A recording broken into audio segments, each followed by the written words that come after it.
everyone, to the very first episode of String Band Sessions, the official podcast of the Philadelphia Mummers String Band Association.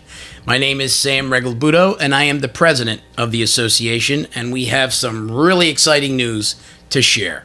We are thrilled to announce that Jim Donio, yes, Jim Donio, will be returning to the TV booth as our color commentator for Parade 2026. Jim is no stranger to the mummer world. He is a mummer himself, has designed costumes, and has been our color commentator in the past. What a better time for Jim to return, nostalgia as you would, than the mummers celebrating their 125th year.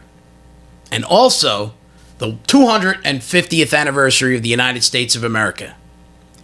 Are you ready?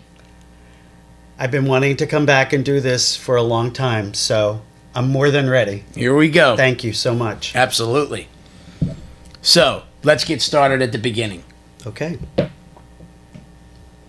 How'd you get involved with the mummers? So I'd always loved the parade as a little kid, growing up in South Philadelphia. Always thought about, was there, a chance, a possibility that I could be in the parade? I played a variety of musical instruments in school, and coincidentally, my uncle was the landlord of Hegeman String Band's clubhouse. So okay. I don't want to say that that's the reason I got in, but my dad my dad was an auto mechanic, so he worked for my uncle. And the garage was across the street from Hegaman's clubhouse. So I'd been complaining and telling him, can't you, do something? Can't you talk to them? Is there, a way for me to get in? So one day he just went up to collect the rent, because my dad collected the rent, and went up and talked to Al Fink, who was the captain of Hegeman String Band, and said, my son is so interested in joining the mummers, and he'd love to be, considered for the band, for the string band. Right. And Al said, well, does he play an instrument? Of course. My dad said, well, he's played the accordion, he's played the violin, he's played a number of instruments, but the one he really enjoys in school, I had played the xylophone. Okay. And so Al said, well, we actually have an instrument like that in the string band, glockenspiel, or also known as the bells. And he said, bring him around. We actually are looking for a bell player. Our previous bell player was leaving the band. So I went. They sat me down. I had never played the glockenspiel before. The musical director at the time was Herman Seflin.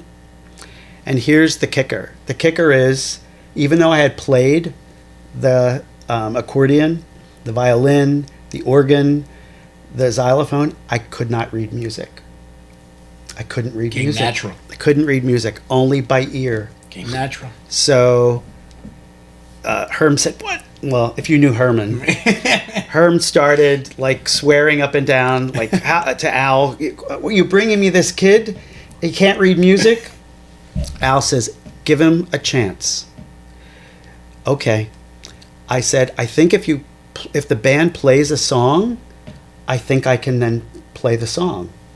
Come on. He wasn't buying that. Right. They played a song a couple of times. I was able to play the song note for note on the glockenspiel, on the bells. Awesome. I don't know where or how that happened, but I did. And what do they say? The rest they say is history. I was in the band. I was 15. Wow. It was February of 1972. So I just missed the 72 parade. And that was it. That was my start. Wow. That's how I started. I became a mummer. Almost literally overnight. Right. I became a mummer. It was like a dream. The glockenspiel, the bells as we call it within the string bands, it's a lost art today. Not many bands have them anymore. No, and now it's really become now more of a featured yes a featured element Right. So when the arrangers now are doing the score, now we call it a score. A score for the performance, for the theme. Frequently now it's not always the bells. It's the bells, or it's a marimba, a xylophone, vibes. Yeah. It's a featured element. Yeah. In the past, in the early days, and then in we'll call it the golden years of string bands, the glockenspiel, the bells, was a signature instrument. I mean, you could hear it over all the other instruments, and a lot of the tempo for the band was really guided a lot by the bells within the score. Mm-hmm. So yeah, that was the beginning. That was definitely the beginning for me. And then so you joined Hegeman, I joined Hegeman. Okay. And that was in 1972. And my first parade was 1973. It was Winter Fantasy was the theme. And a little piece of trivia, which is kind of part of my brand of having done this before, these little stories and little pieces of trivia. So the theme was Winter Fantasy, and January 1st, 1973 was the hottest New Year's Day on record up to that point. Here we are. We've spent all this time rehearsing this winter theme. Right. So it's snowflakes and skis and snowmen, and everything is cold, cold, cold, cold. Right. And here we wind up with the theme of Winter Fantasy. And so I distinctly remember this because Herman Seflin, again, he was the musical director. He was such a character. So he was like swearing up and down, as he was known to do, as I just said. So it's New Year's morning, and he sees what the weather forecast is. So he comes up with this idea that he's going to write a new song for the band to play that day, New Year's morning, June and January. There is a song called June and January. Yes, there is. And he thinks that that's going to actually be possible. And of course, the rest of the band is saying to him, Herm, it's a funny idea, but it's literally New Year's Day. No, and he got so mad. He was adamant he wanted it. And there was like, there's no way. So obviously we proceed, and we march in the parade. So this is a sort of a little costume trivia for that year. Mm-hmm. So the costume had, and you're a costumer, so you'll appreciate this. The costume had imitation icicles, or what we were considering to be imitation icicles. Right. It was basically just pieces of acetate mylar trim. Right. Unfortunately, the costumers didn't attach them as well as they should have been attached. So basically, as we're marching up Broad Street, we're like molting. The icicles they're just falling off, and it's hot to begin with. So they're just falling off, and we're panicked because we're saying, will there be any left by the time we get to City Hall? So we didn't lose all of them. But what was really funny is after we, paraded past the judges, you get on the buses to go back. The bus was coming down Broad Street, and it was like you could see, well, we were here because you could see all of the icicles, the acetate that had fallen off. And so, and then for Convention Hall, for the show of shows, the costumer had to strip all the costumes and reattach everything. Wow. So, and they were much better. The choice of what they chose to apply them with didn't work as well as they thought. It didn't work as well as they thought it would. That happens. Yeah, for sure. You learn that the hard way sometimes. Yeah. Sticking with your mummer career, I mean, how long did it take you, within the band, to move up the ranks? So 73, 74. At that point, also, I started college. I was a student at Temple University, and I was getting a degree in journalism. But my passion was design. I really wanted to design. So by the time I was in the band, probably for a little more than 2 years, Al Fink was very much like a grandfather to me. Okay. He was a mentor. I think he really believed that I had some talent in terms of the designs, and he was like, draw some things up and, bring them in and let us see. Right. So for the 75 parade, so now we're in 74, for the 75 parade, I came up with this idea of Philadelphia Sports Parade. No string band had ever done a theme that focused on the Phillies, the Sixers, the Flyers, and the Eagles. No one had ever done it before.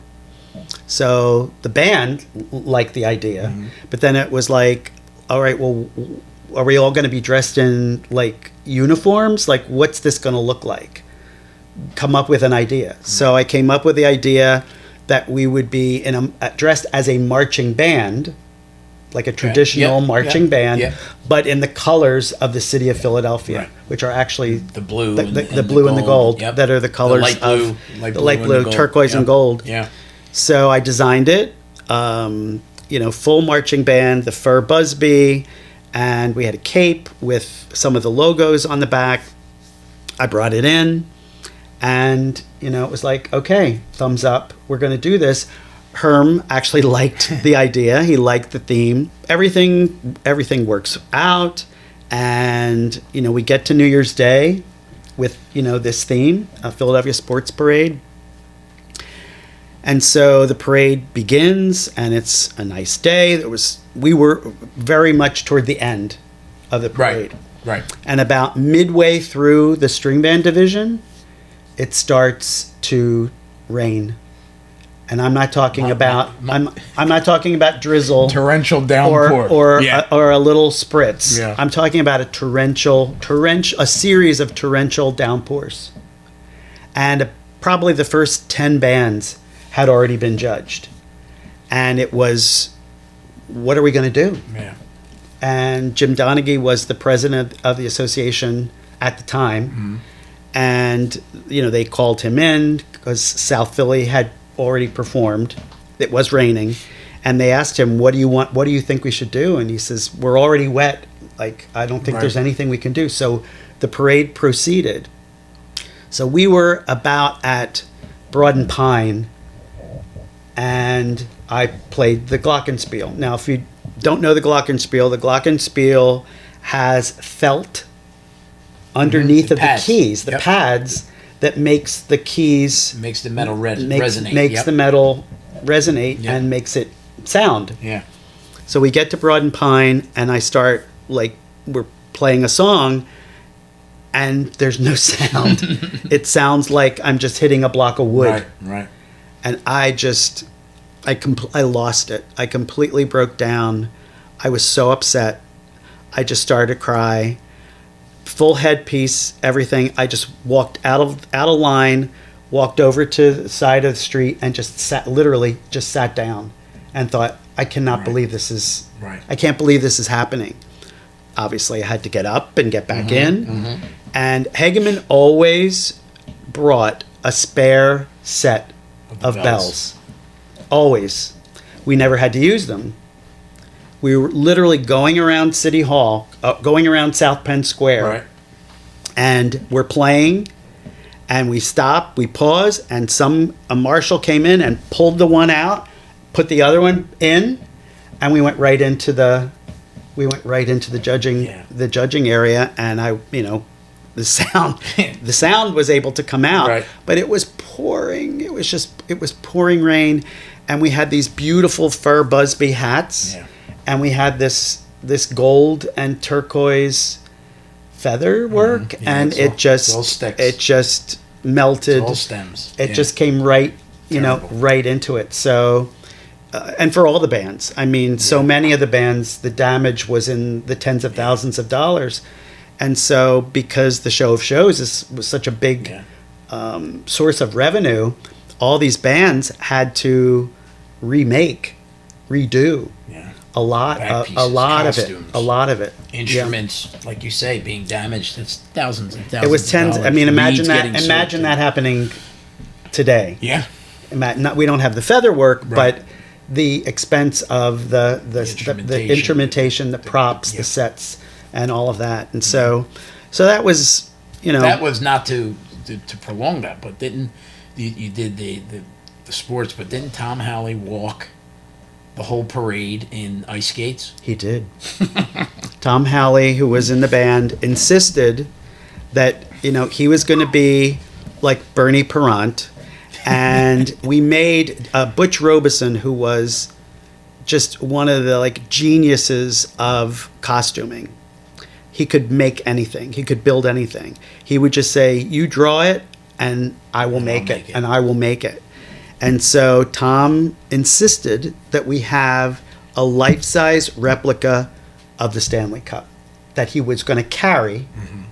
He got an actual Flyers uniform, got permission for a Flyers uniform, and he was going to walk up Broad Street in ice skates. Yeah. I remember. Which was just an insane thing to do. He did do it. You can see it on the video. You see the rain pouring down, and you see him come out, and the crowd, obviously, the crowd went crazy.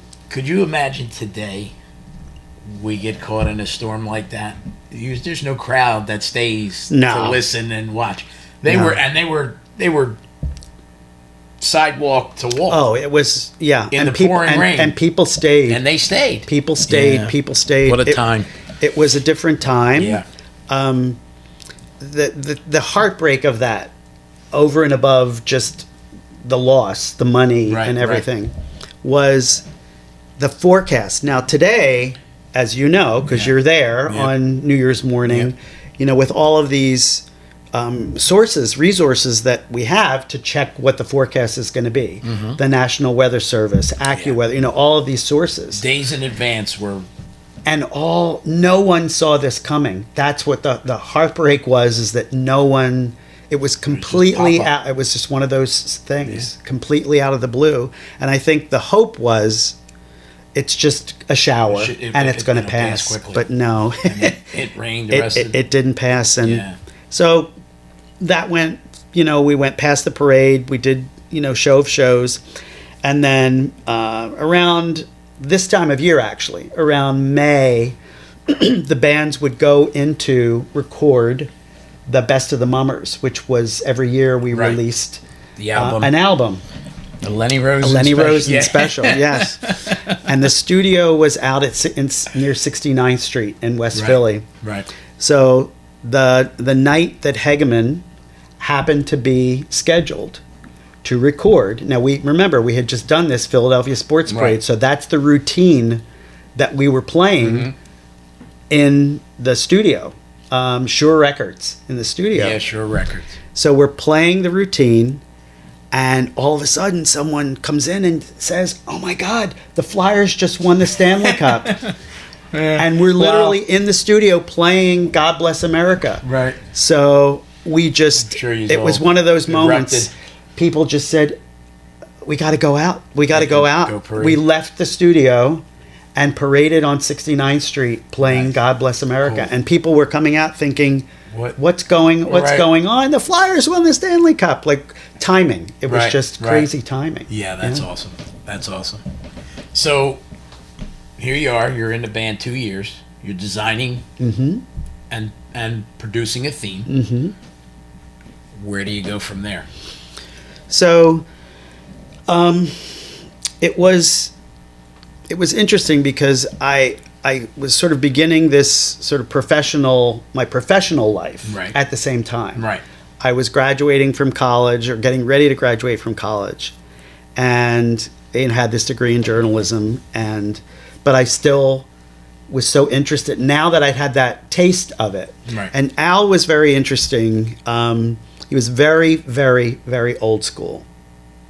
And we did, even though he mentored me and was very fond of me, we did butt heads, because almost like every other year, he almost insisted that we just do like a pretty theme and string band music. Right. Now, they had won with that. They had won in 1971 with Rhythm and Beauty. Right. So he knew that was like a winning formula, but I wasn't interested in that because there was no inspiration. Yes, there was no inspiration. Let's move on. Right. No inspiration. So we did the sports parade in 75. 76 for the bicentennial year. Mm-hmm. He wanted something very old school, traditional. So I had no role in that. Al passed away in 1976, and the band underwent a leadership transformation. That's an understatement. Mm-hmm. in a very big way. Mm-hmm. So I was very obviously devastated. I was very sad when he passed. Right. He actually passed during the show of shows that year. Not in the show, but we did a show, went home, and he died that night before the last show, which was on a Sunday. So once that passed, they knew that I had that interest and that talent. Right. So then I began to submit more more ideas. I began to submit more ideas, and it just developed, and we did a lot of had a lot of interesting ideas. What roles did you play in the organization? Were you so I chaired two positions? Yeah, I chaired the theme committee, which was a challenge to do because I was young. And I was sort of paired with guys that had been doing this for a long time, and I was really trying to advance, I guess, when I'm looking back on it now, mm-hmm. and using kind of terminology from now, I was progressive. Mm-hmm. I was looking at this and saying, but we should try this. We should be trying new things. We should be trying new things. And we did. I understand that totally. And we did do that. And we did do that because I think you that resonates with you. Yes. So that was great. I got my degree, and there was a guy who was friends with someone in Hegeman named Dennis Franks, and he would come to the band, come to the club, mm-hmm. and just, socialize. Right. And we met, and we started a conversation, and he got to know me and said, wow, you have a degree in journalism and communications. Like, I've seen you at the meetings. Like, you speak really well. Would you ever be interested in, like, being in the booth as a color commentator for the parade? And I was like, yeah. Right. Yeah, that's a loaded question. Right. Yeah, of course. But, how's that ever going to happen? Because I knew, they had people, who were doing that. Right. So I didn't think it was a possibility. So I kind of put it out of my head. And then it was probably like the early fall of 1984. And I was already, fitted, suit, everything for the 85 parade with Hegeman. Right. I was a dancer. And I get a call one night from Dennis. What are you doing? I said, I'm sitting in my apartment eating a bowl of cereal. Like, what's up? Right. Be at WCAU in an hour. You're going to have your audition with Larry Kane to be in the booth. And I was like, what? But what? Like, do I have time to prepare? No. No, just go. I know you can do it. Right. I've talked you up. I know you can do it. So literally, he said, put on a suit. Literally, at like an hour later, see how we're sitting here? Mm-hmm. An hour later, I was sitting at the news desk in the studio next to this like icon of Larry TV Kane. News, Larry Kane. Wow. And so Dennis produced the audition, and Larry's like, so what are we going to do? How are we going to do this? So Dennis says, we'll run the 84 parade like it's live, and you guys will just riff and just comment on it. Right. And you'll ask Jim questions, he'll comment, and we'll just see how it goes. We'll play it by ear. And I did. I mean, I don't know like where it all came from, Right. but obviously it was there. You know, I had the preparation, even though I wasn't literally preparing for that audition. It went well. He tried. You have all the knowledge. I mean, the knowledge is there. You're parading in the parade. You know all the characters. You know the cast. You know the bands. You know what you do. You're up to it here. You know, you're designing shows. You're Yes. putting on designing costumes. So you know all the ins and outs. It's a lot easier being from on the inside to be able to talk about it. Yeah. Right. So Yeah. it kind of, you got the gift of the professional side, right? And you have all the knowledge. Yeah. I mean, like Dennis pitched me to the station as saying, like, here's this really interesting combination. This is somebody who has been a mummer, Right. who also is a journalist and can bring Both a different together. perspective. So they ran the 84 parade, which was strange because I was actually in the 84 parade. And so, Hegeman comes up, and so Larry's like playing with that, like, oh, look at this guy that's leading the band in. Doesn't he look familiar? And I'm like, yeah, it's me. Right. and so we kind of riffed on that. He tried to, he threw some curveballs just to see how I would like react in an actual live situation. Like he would say, okay, what, all of a sudden there's a fire and the parade has stopped for like 20 minutes. What are you going to say? What are you going to talk about? And in that moment I was like, okay, I've got to come up with some interesting facts and figures and trivia. And so it went well. I think Larry did have a lot of say in whether I actually got offered to do it. And so that was, by that point now it's October. It's like the second week of October. Right. And so I didn't hear anything for a couple weeks. On a Monday, I get the call from Dennis. You got it. They want you to do it. They want you to come in and meet with the executive producer. But you're going to have to tell Hegeman. Right. Now, remember, you're all set up. Remember, to parade. I'm fitted. I'm rehearsed. I'm a dancer, and now I have to tell them. So the next night was Tuesday. It was the rehearsal night, and I said, "Look, I have something I have to tell the band." And they were skeptical, or they were questioning. Like, what are you talking about? Right. Like, what's up? What's up? What's up? So just wait. So the moment comes, and they say, Jim has something he wants to tell the band. So I stood up in front. It was packed because it's November. Right. And I said, I just need to let you know, unfortunately, I will not be marching. I will not be parading with the band this year.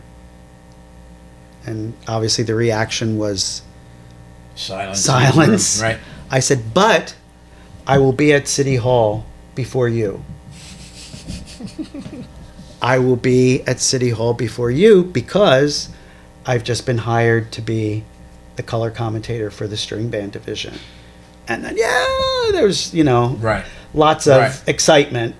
Not completely from everyone, Right. but there definitely was excitement. Yeah. I not to stop you. I'm no stranger to filling suits on New Year's Day, right? We've had, as Quaker City, as theme chairman, we've had guys. So I know that probably the leaders are saying, okay, now we got to fill his suit. Now we got to find someone to learn his spot. Now we got to. So I'm sure there were a few happy for you, but not happy for you.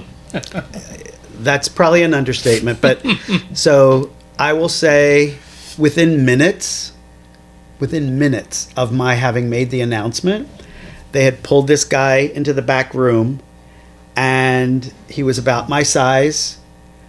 Within minutes, like I walk back there, he's in the suit, and they're starting to teach him the routine. Yeah. And they say, "Where do you have your shoes that you're going to wear with this suit?" I said, "Yeah, they're in the car. Can you go get them?" So I go and grab the shoes, and I'm helping. I would say then I helped Yeah.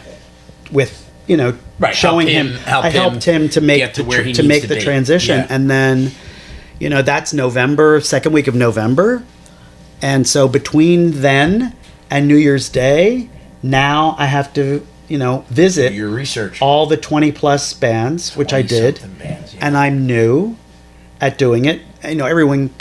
Not everyone knew me at that point. Right. They knew me well after that. Right.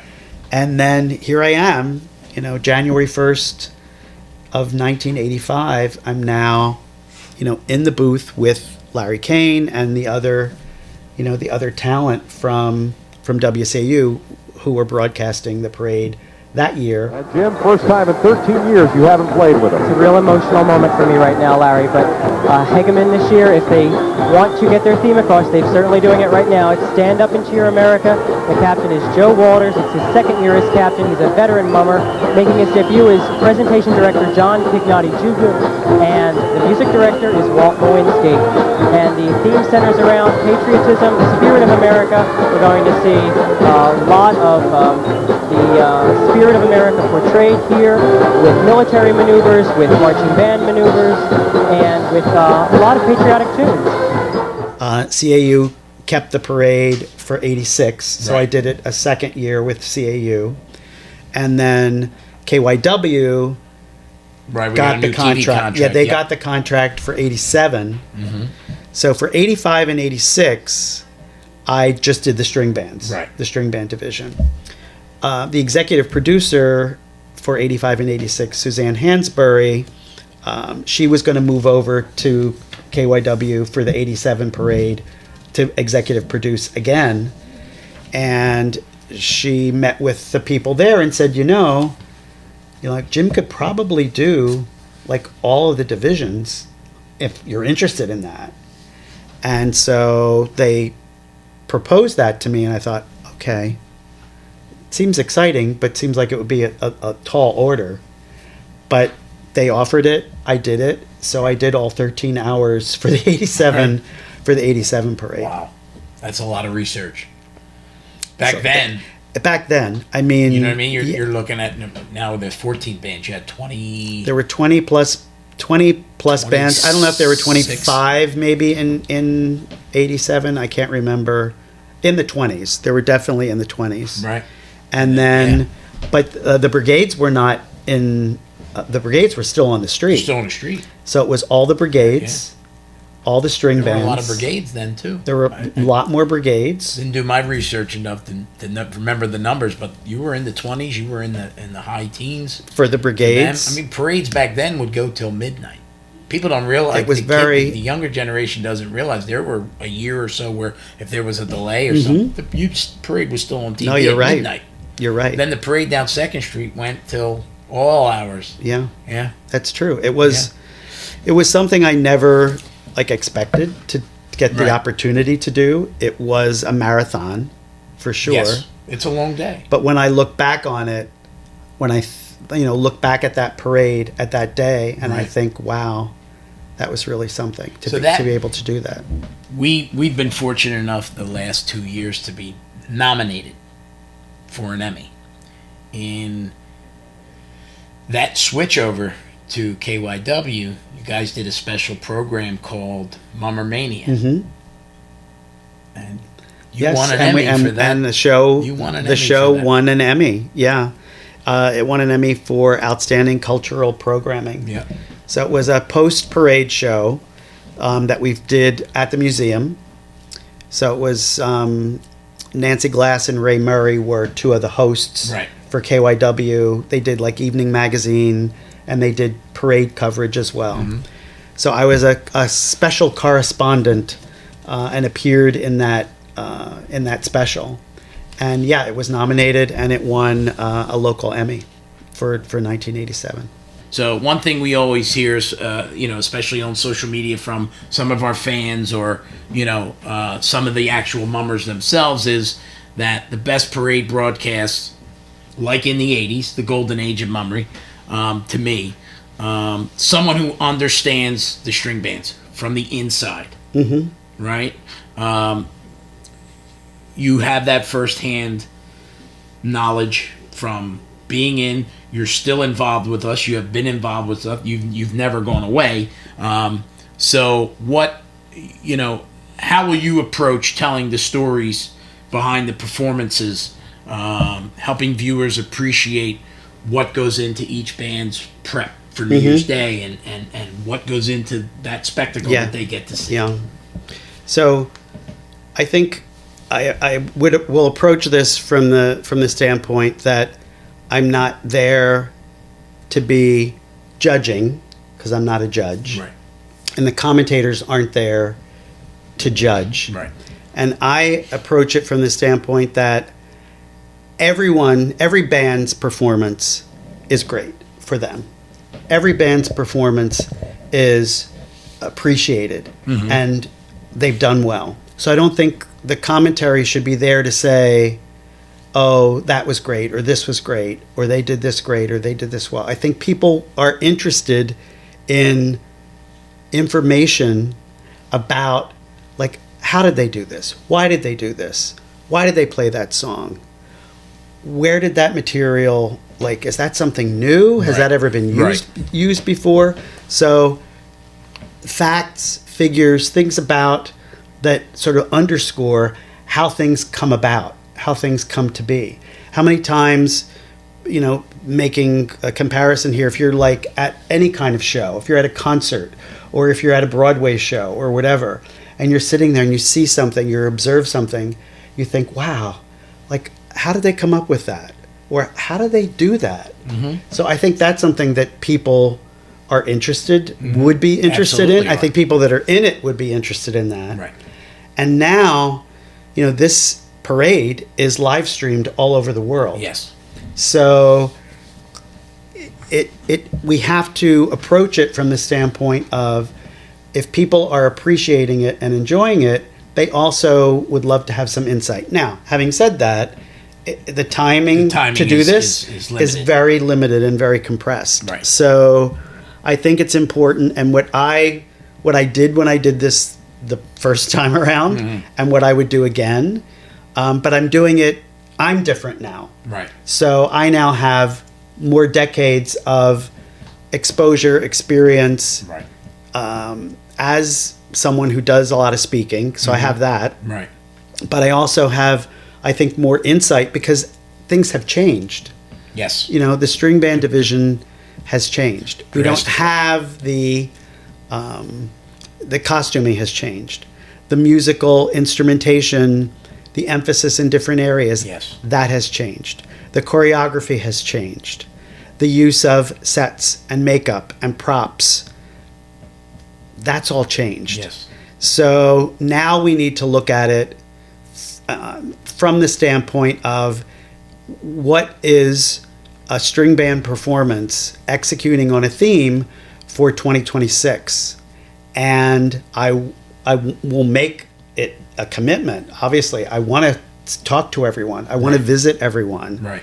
I want to do pre-interviews. We've talked about, wanting to enhance the social media for the parade as a whole, but particularly for the string band division. Right. So I think we've talked about doing some short behind the scenes packages and insights leading up to the parade, teasing some of the things that we're going to see, so that when I'm in the booth, we can kind of draw from, we did a preview of this a month ago or 6 weeks ago, and now you've seen this is how they ended up. They were choosing between two different skits or two different ways of approaching something. Now we see how the decisions that they actually made. This is how they decided to go.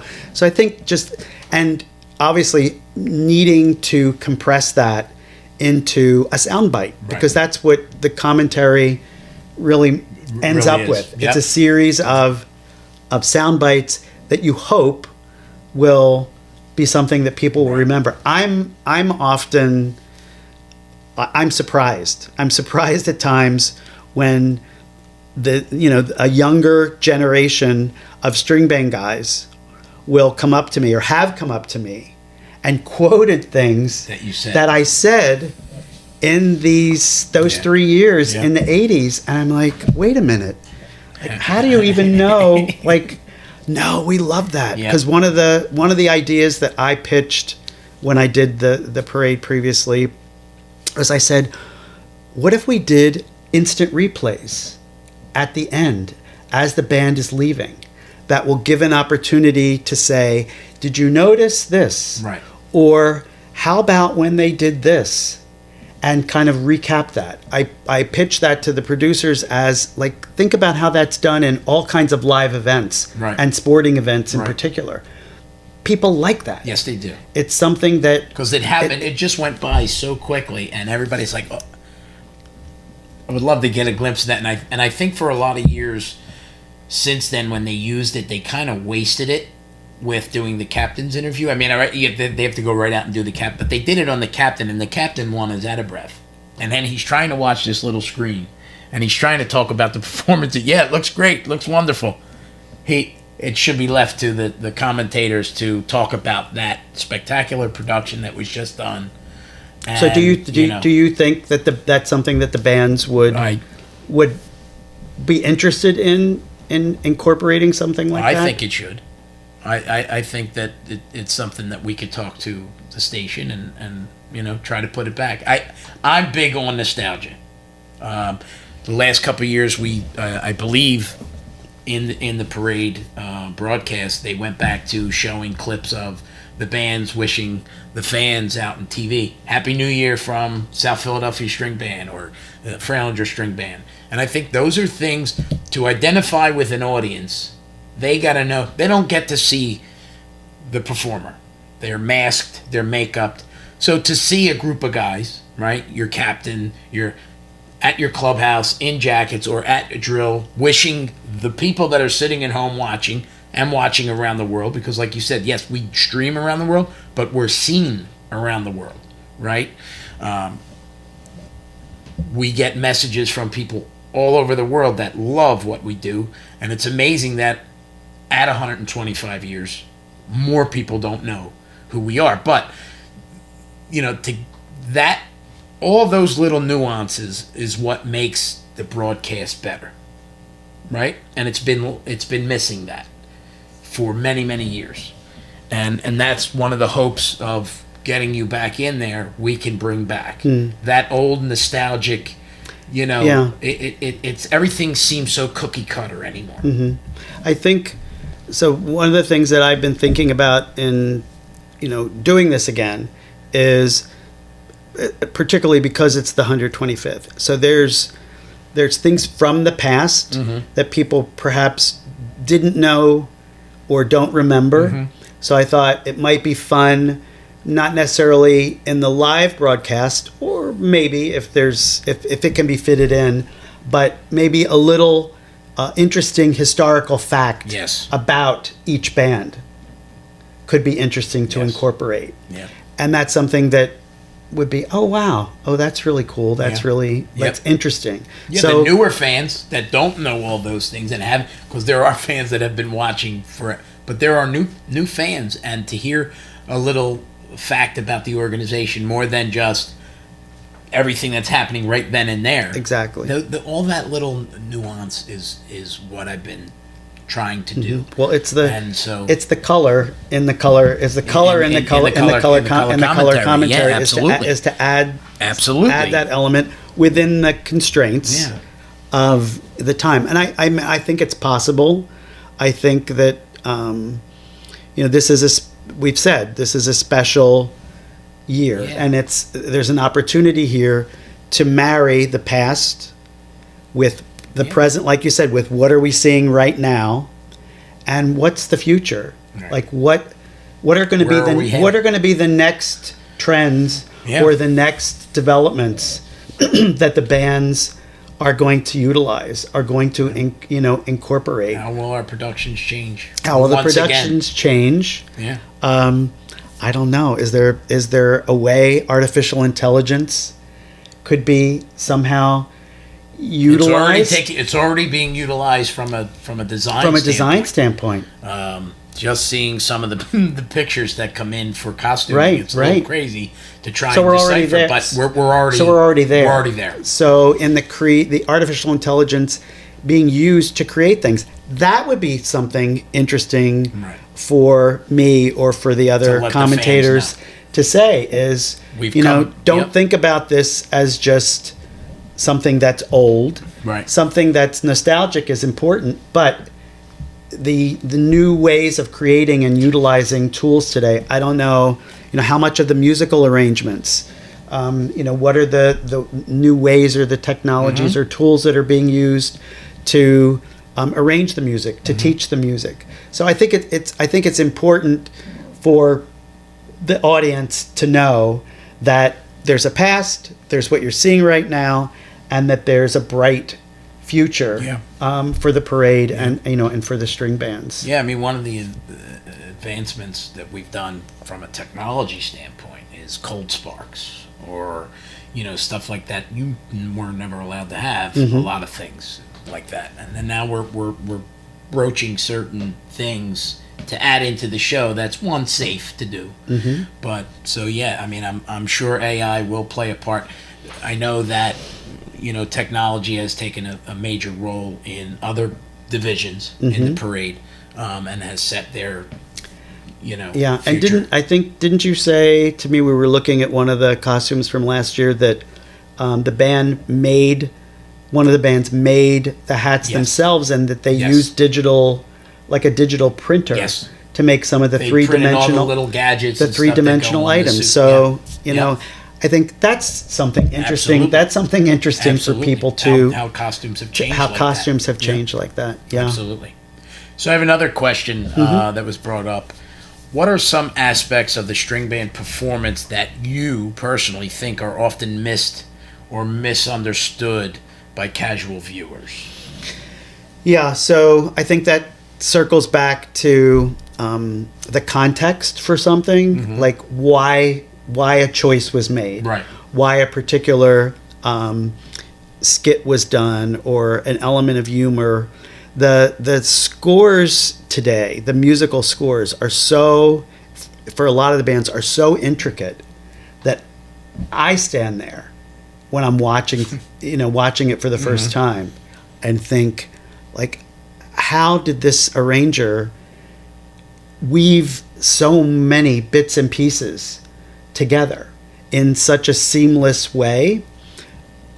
This is just an example from last year. Watching Polish American String Band did like a Hatfields and McCoy's theme, and I saw it a few times, on the Parkway when they were rehearsing, and then I'm watching it at City Hall, and after they leave, I'm thinking, wait a minute, what was that?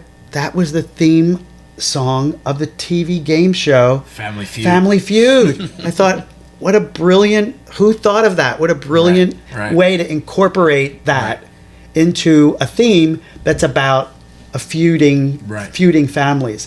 So it's things like that probably no one would, I don't want to say no one would have noticed that. No, But and- that could be an interesting thing to point out, because it does happen so fast. Absolutely. And that all comes from, we've changed our criteria over there. As the performances and the productions have changed, we've changed some of the criteria, and now all of our productions are based on what's called audio-visual, right? If I see it, I want to hear it, and if I hear it, I want to see it. So what other better way to tell a story of a feud between the Hatfields and the McCoys than Family Feud? Family It Feud. says it in the title. So these are things that the fans don't understand. Like, they'll say, Right. well, why did they do that in the show?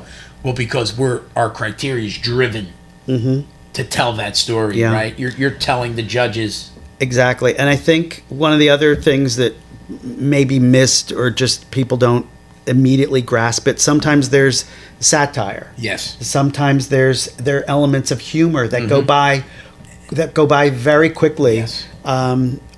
When in South Philadelphia's the Christmas Bazaar, Denny Palandro, the captain, is the Grinch, and there was a skit where the cookies are baking, and then they burn.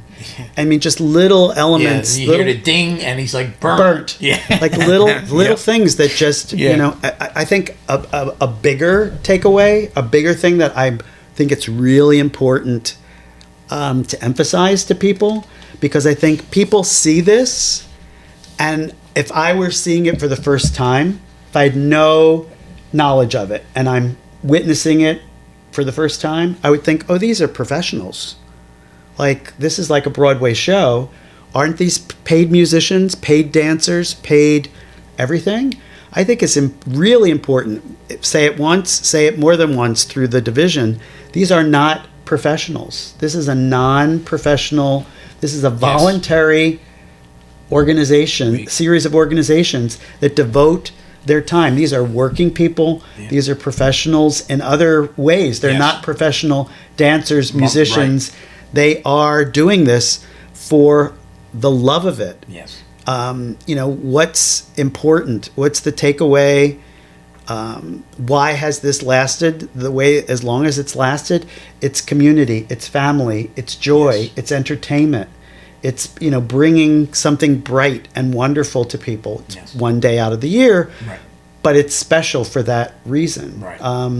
I wouldn't want that to be overlooked or missed. No, I think, even though, like you say, the spectacle happens one day a year, but that work and that woven history, I don't know if woven is the right word to use, but that woven history of family, and we call it a hobby, but to a lot of us, and I think 99% of us, it's a way of life. Because it's, even though we get those hours at our regular jobs, as soon as you're out of there, or in between, or on, you're talking to friends who your weddings, you're going to people in the organizations, kids' weddings, and it's a way of life. It's a way of life. You're going to band jobs, and so many of the people, the people that have been doing this for most of their lives, and the value of this as a Philadelphia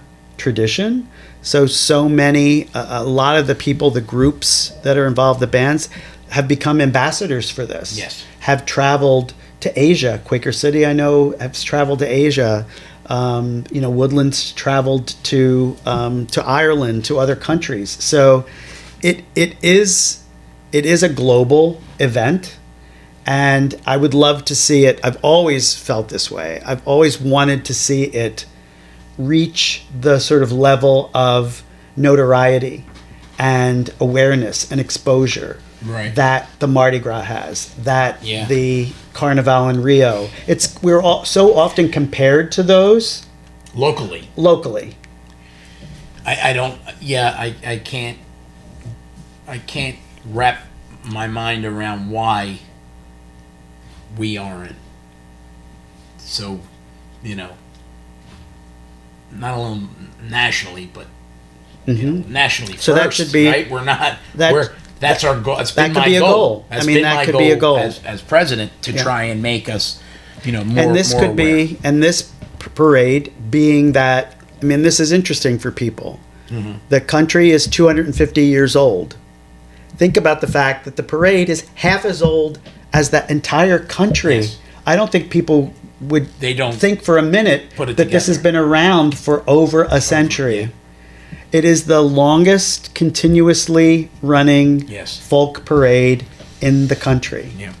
And so, in some ways we need to we're introducing that to people, but we also need to remind people who are familiar with it.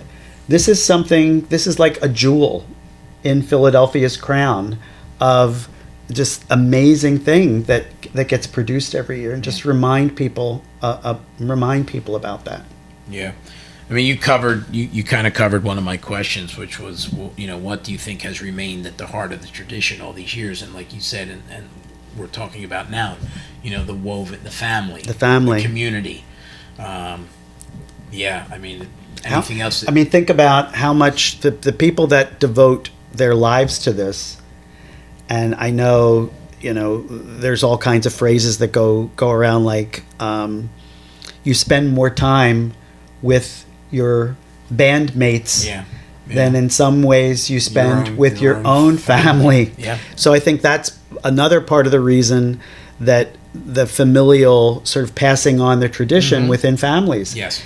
How many bands have a grandfather, a father, generations and generations that yeah. are marching. Yeah. That's unique. Yes. What other, let's put that out there to let, really Yeah. emphasize to people, like this in the world, in the crazy world that we're living in now with all these, things that we're Yeah. dealing with. Here's something that is tried and true Yeah. and special, that it's a tradition that's been around for this long, and it has passed along through Many through generations. friends and Yeah. families and generations. Yeah. And and it is about entertaining people. It is about joy. Now, let's not leave aside the fact it is a competition. It is a competition. It is a competition. It will always be a competition. It will always be a competition, and this particular year that we're coming up on is an unprecedented Yes. Yep. competition. What better way to promote the 125th at this point, right, than with the champion versus a champion? Champion versus a champion. So we've never had this Never before. happened in 120. We had a years. tie for first prize with South Philadelphia String Band and Quaker City String Band for Yeah. 2025. So that means that for 2026, you have defending champions, Yeah. plural. So it's an interesting dynamic. So you have two bands that both won. So they're both reigning Right. champions who obviously each wants to beat the other one and be the champion. Right. And then you have the other 12 who want Wanna beat neither of both them. of They them. want neither of They them. want to beat them both. They want to beat them and take both. that top Yeah. title. So we've never had that. know? So that's another. What a build up, Yeah, that's an interesting. right?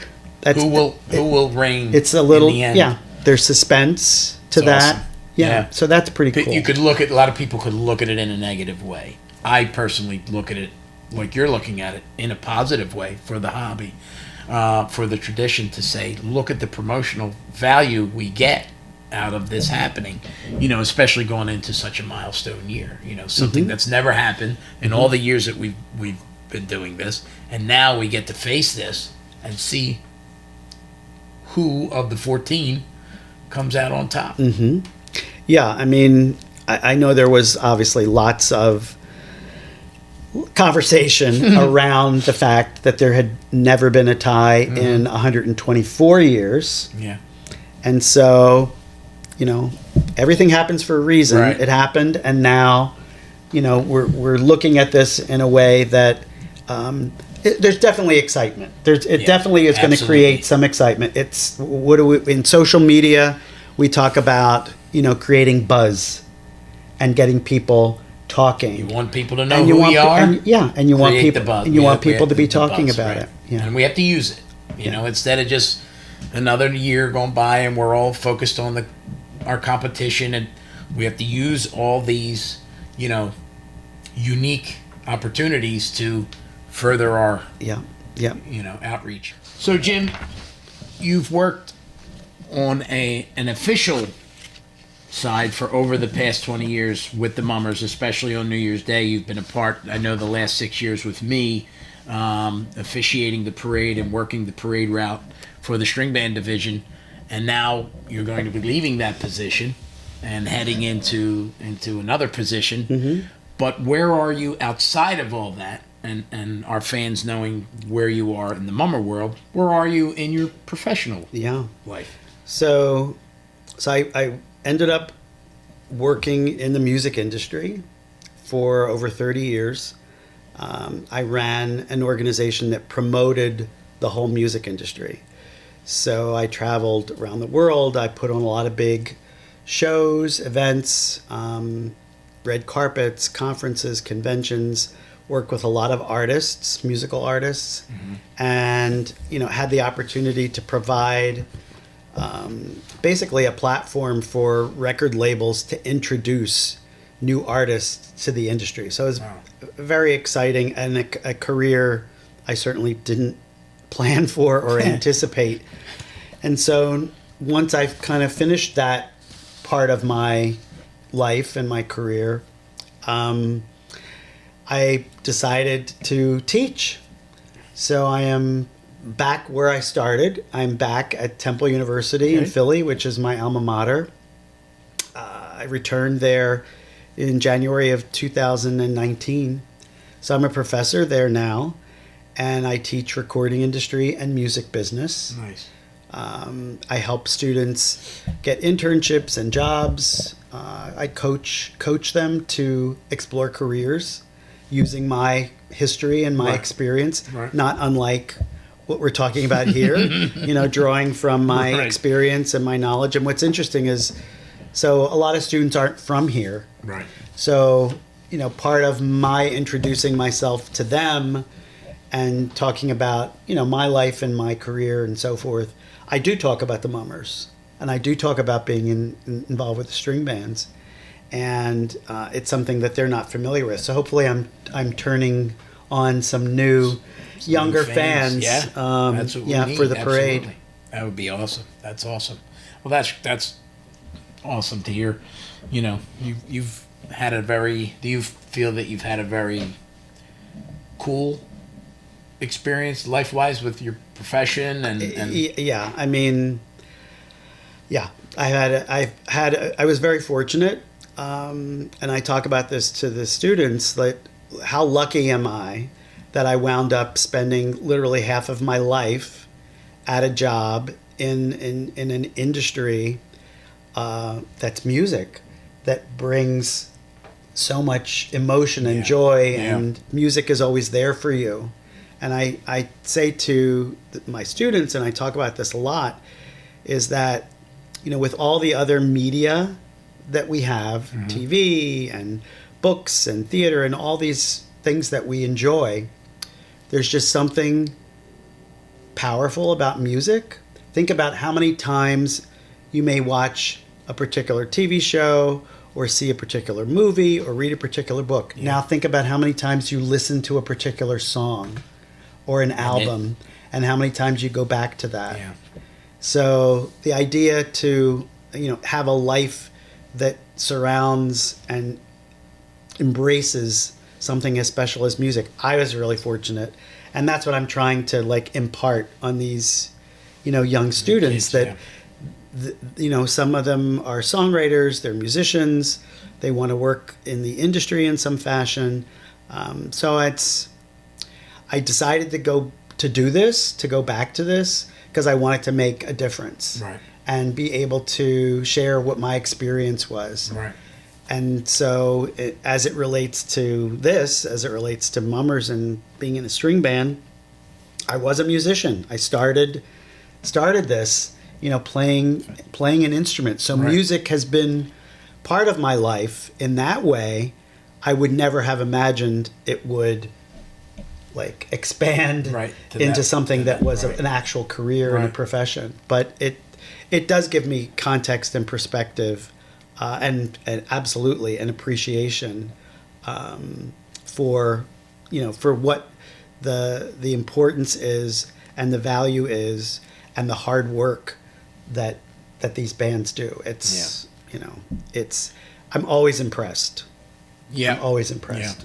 Yeah. It is. It's being on the inside and seeing how it all functions and how it works, and the hours and the time and the dedication and the you joked about Herman getting excited. That's the passion. That's the passion that the Mummers have and that we have, and we take it seriously, but we also enjoy it. We love it. We put everything into it, and I think that's where that all. That's where the passion. That's where everything comes back to that. So. So I'm thrilled. I mean, I'm thrilled to have this opportunity again. I'm thrilled to be doing it, for such an auspicious milestone, as you said at the beginning, a milestone year. And I'm grateful. I'm really appreciative that the association has offered me this, opportunity to come back. And I promise to do you proud and do a great job. We have no doubt. I'm excited. Again, as a young fan, I was, not to throw age, but in '85 I was only 10, So, and I remember it. And I know all my friends that I grew up with in Mummers, we remember those days. Like I said, again, to a lot of us, that was the golden age of mummery. So, we're looking forward to it. I'm looking forward to working with you for the next couple months leading into this, promoting it, doing some of the old, hopefully we may not be able to get it on television, but we can do it from our, standpoint of social media. From the social and media. do some of the things that we used to do with some of the shows and the specials. We could do it here.